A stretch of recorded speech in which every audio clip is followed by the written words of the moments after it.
Bethany was a small, peaceful village nestled on the hillside, not far from the city of Jerusalem. The reddish-brown clay houses stood among the olive groves, with lush vineyards stretching under the gentle morning breeze. Outside the village gate, women had risen early to fetch water from the village well. They chatted as they carried clay jars on their shoulders. In the distance, children ran and played along the dirt road, their laughter blending with the tranquil morning air. In a small house near the main road, Martha had been awake for some time. She was preparing breakfast, while Maria remained curled under her blanket, her face serene as the morning light streamed through the window. "Maria, wake up! The day has begun." Maria blinked, stretched, and sat up sleepily. "What's so special about today that you're already so busy?" Martha continued, kneading the dough to make bread. "A group of merchants is passing through the village today. We need to prepare extra bread to sell." Maria smiled, but instead of going to the kitchen, she sat by the window, gazing at the horizon. Her thoughts drifted to him, Jesus. It had been a long time since they had last seen him. Where was he now? Was he well? "You're thinking about the master again, aren't you?" Martha glanced at her, her voice tinged with mild reproach. Maria turned to her sister, a dreamy smile appearing on her lips. "Do you remember the first time we met him?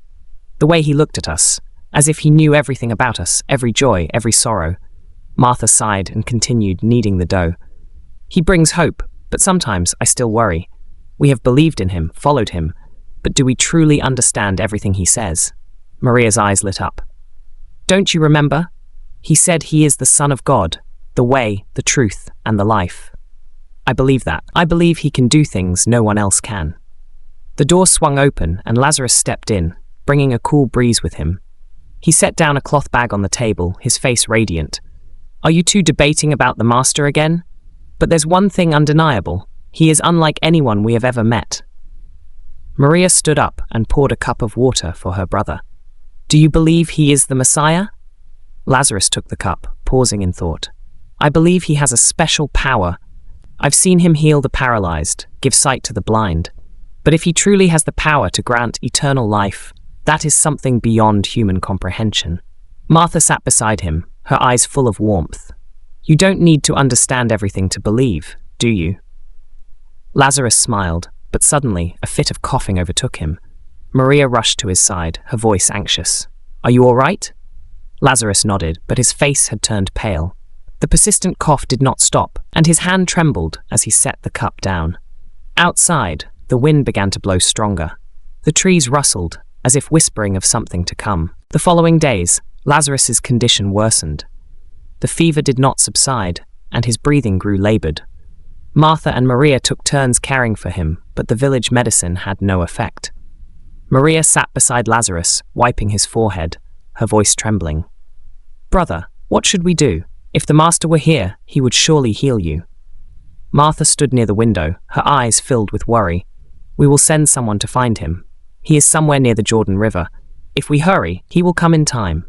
Maria clasped Lazarus's hand, tears welling in her eyes. "We must hold on to our faith. The master will come in time." Lazarus managed a faint smile. "Do not be afraid. If anyone can save me, it is him." Martha immediately called a servant in the village and sent a message to Jesus. "Master, the one you love is very sick." Days passed and Lazarus grew weaker. Maria never left his side, not even for a moment. Martha kept looking out the village gate, hoping to see the messenger return, or Jesus himself, but he did not come. Lazarus became frail, his breath shallow and weak with each passing hour. One morning, just as the sun began to rise, Lazarus opened his eyes and looked at his sisters, trying to grasp their hands. Maria sobbed, "Brother, don't leave us." Lazarus smiled faintly, his eyes full of peace. "Have faith, God always has a plan." His final breath left his lips. The world seemed to freeze. Maria let out a heartbreaking cry, clutching her brother. Martha collapsed to the floor, gripping the edge of her robe. Outside, cries of mourning echoed throughout Bethany. 3 days passed, but Jesus had not yet arrived. The house felt empty, cold. The scent of burning incense lingered, but it could not mask the overwhelming grief that filled every corner. Maria remained kneeling beside Lazarus's body, her eyes hollow, her tears long dried up. She had wept endlessly the first 2 days, but now no more tears would come. Martha was different. She did not cry much. Instead, she occupied herself with funeral rites, welcoming visitors, taking care of every little detail to distract herself from the void in her heart. Yet deep inside, a question haunted her. Why didn't he come? Bethany was a small village, and news traveled fast. People gathered outside the house, murmuring among themselves. They trusted their master, but in the end, Lazarus still died. He healed the blind, cleansed the lepers, but couldn't save his own friend. If he truly had power from God, why didn't he come sooner? Among the crowd were skeptics, sympathizers, and those who took the opportunity to sow doubt. A Pharisee in a flowing robe stood with his arms crossed, his tone mocking. I have heard much about Jesus of Nazareth, but if he was truly sent by God, why did he let his closest friend die? A woman wiped her tears. I have seen him perform miracles. Can he not bring Lazarus back? The Pharisee smirked. Death is final. Only God has power over it, not an ordinary man. Martha clenched the fabric of her dress, her eyes looking once again toward the road. Why hasn't he come? Inside, Maria remained by Lazarus's side, staring blankly at his lifeless face. Martha placed a hand on her shoulder, her voice breaking. Maria, have you eaten anything? Maria shook her head. I don't want to eat. We have to keep living. Maria let out a bitter laugh. Living? Or just surviving, Martha? Martha clenched her hands. She turned away, not wanting Maria to see the tears streaming down her face.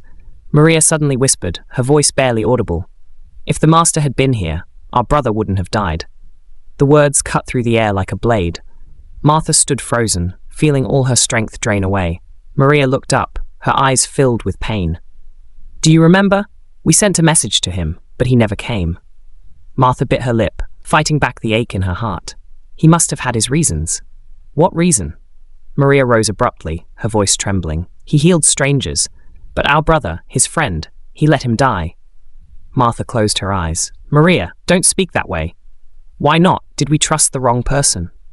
The sun rose on the fourth day. The morning light filtered through the cracks, but the house remained in darkness. A villager came running. Martha! Maria! The master is coming! Maria's eyes widened. She bolted out the door. Martha followed, her heart pounding.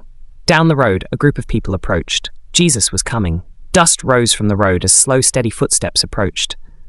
He wore a simple robe, his face calm, but his eyes held depths no one could fathom. Martha ran to him, her mind a whirlwind of sorrow, anger, love, and hope. Master! Her voice broke. If you had been here, my brother would not have died. Jesus looked at Martha, his eyes full of understanding. Martha, your brother will rise again. Martha lowered her head.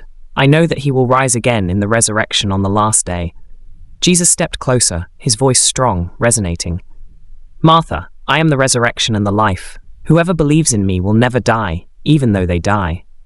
A silence fell. Martha gazed into his eyes, and for the first time in 4 days, a flicker of light entered her soul. Master, I believe.